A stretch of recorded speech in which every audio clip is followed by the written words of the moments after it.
Então, doutora Júlia, vamos começar explicando o que é um AVC, esse acidente vascular cerebral. Tá.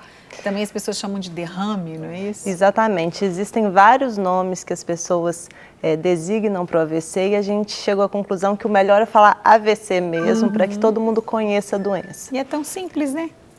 O AVC é o acidente vascular cerebral. O que é o AVC? Ele acontece quando existe um déficit neurológico súbito. O que é um déficit neurológico? Alguma coisa para de funcionar, mas a palavra principal é subitamente. Então a pessoa está conversando, de repente a fala começa a embolar, ela está tomando um café, de repente o braço fica mais fraco, ou a perna mais fraca, ou metade do corpo formiga. Então são eventos que acontecem subitamente relacionados a algum mal que aconteceu nesses vasos sanguíneos cerebrais. Existem dois tipos de AVC, né? É o que a maioria das pessoas já conhecem. Existe o AVC isquêmico, que o isquêmico é falta sangue na circulação. Então, um trombo entope uma artéria cerebral e esse cérebro que está ali em volta vai faltar sangue nele. Então, vai ocorrer uma morte dos neurônios e isso vai dar um déficit neurológico. Ou existe um sangramento cerebral. Então, uma artéria pode romper, vai extravasar sangue naquele pedaço de cérebro e aquilo vai dar um déficit neurológico. Por mais que as pessoas, e hoje pelas notícias, as pessoas têm muito medo do sangramento, mas a gente tem que lembrar que 80% dos AVCs são AVCs isquêmicos, faltam sangue, as artérias são entupidas. E 20% são AVCs hemorrágicos. Existe, digamos assim, um quadro pior? Qual dos dois a gente consideraria mais grave? O AVC hemorrágico ele é mais grave porque ele tem a gravidade dele no início, justamente quando acontece ou uma ruptura de um vaso sanguíneo, ela é maior. Ela leva a uma maior mortalidade, mas o AVC isquêmico, a importância dele é muito grande porque ele é mais prevalente na população, né? E quais seriam as causas do AVC, doutora Júlia? Para os dois AVCs, então a gente tem a idade é uma causa, é um fator de risco para o AVC, então quanto maior a idade, maior o risco de AVC a pessoa vai ter. O sexo também, então assim, homens têm uma tendência maior a ter AVC, mas a gente vai falar justamente isso, as mulheres elas têm a prevalência de AVC nas mulheres é maior também. Tabagismo, etilismo, uso de drogas, etilismo é bebida alcoólica. Etilismo é bebida alcoólica. Uso de drogas, hipertensão é um dos principais fatores para tanto o AVC isquêmico como hemorrágico, o diabetes, o colesterol alto e o sedentarismo também. Então, todo mundo fica prestando atenção Todo aí, mundo, o que você se encaixa, como é que está a sua vida, como é que está os seus hábitos, né, doutora Júlia? E aí a gente está falando de hábitos de vida. Então, se a gente pudesse falar, Márcia, 80% dos AVCs são preveníveis. Então, dá para prevenir 80%, e eu acho que é o que as pessoas não sabem. Outra causa que eu esqueci de falar são as arritmias cardíacas também, problemas de coração, é uma das grandes causas.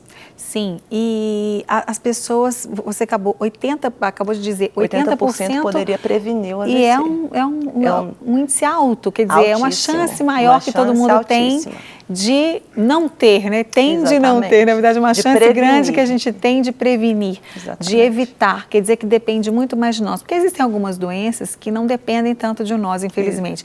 Claro que os hábitos saudáveis, alimentares, atividade física, um bom sono, nos dão uma saúde geral que ajuda em tudo. Mas assim, às vezes vê um câncer, uma doença que você realmente, por mais que tenha uma vida super saudável, pode acontecer, como acontece com pessoas assim. Mas o AVC não, então ele Existem alguns fatores que a gente chama de não modificáveis, então a idade a gente não tem como modificar. Se a pessoa tem uma hipertensão, ela não tem como modificar o fato dela ter, mas ela pode controlar. Então é nessa questão do controle rigoroso dessas doenças e da busca até, por exemplo, ir a um cardiologista, saber se tem, se o coração está bem, se existe alguma arritmia, fazer um estudo das artérias para ver se existe alguma placa de gordura nessas artérias que pode ser prevenido, usar as medicações corretamente, são coisas básicas que a gente vê às vezes que falta aí na população também. É verdade, e a gente vê que a maior causa de morte entre as mulheres, né? A maior causa de morte entre as mulheres, então isso é interessante até porque as mulheres, por elas viverem mais, elas vão, e a idade é um fator de risco, elas vão estar mais expostas ao AVC. E talvez por isso elas também tenham mais AVC. Além disso, o AVC, ele mata mais as mulheres do que os homens. É uma mortalidade maior em mulheres do que em homens.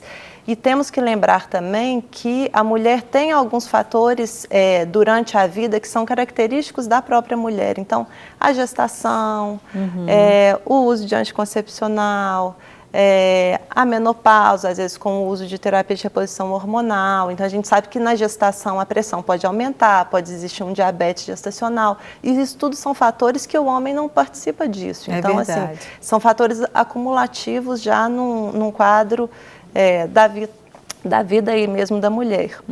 E além da gente tem que lembrar, inclusive, de enxaqueca também, que é mais comum em mulheres, e que a enxaqueca, que a gente chama com aura visual, que seriam aquelas sensações que a pessoa tem antes da dor, ela pode, associada ao uso de anticoncepcional, fumo, pode aumentar o risco de AVC também. Então a gente tem que estar muito atento aí, né, doutora Júlia? Tem até uma pergunta aqui, da Jani, da cidade de Itapipoca, Ceará. Um beijo, Jani, ela faz elogios aqui, obrigada, querida, pelo carinho.